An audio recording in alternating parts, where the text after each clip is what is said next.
Today, we're ditching confusion and mastering the art of exporting your amazing Photoshop creations.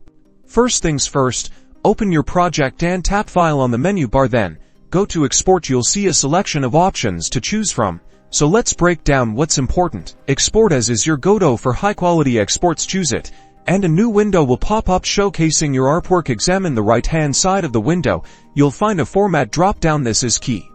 Different formats suit different needs. If you are working with images for the web, choose JPEG for compression and a smaller file size, perfect for websites.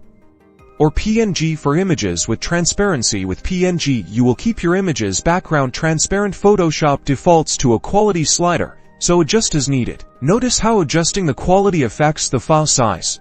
Keep an eye on the file size preview at the bottom to balance quality with file size. Next, click Export All and save. If you need quick web exports without adjusting image qualities or a simpler workflow, to save for web legacy is also available. You will also find the same format selection as before. Click Save to export it, and you are all done. And there you have it.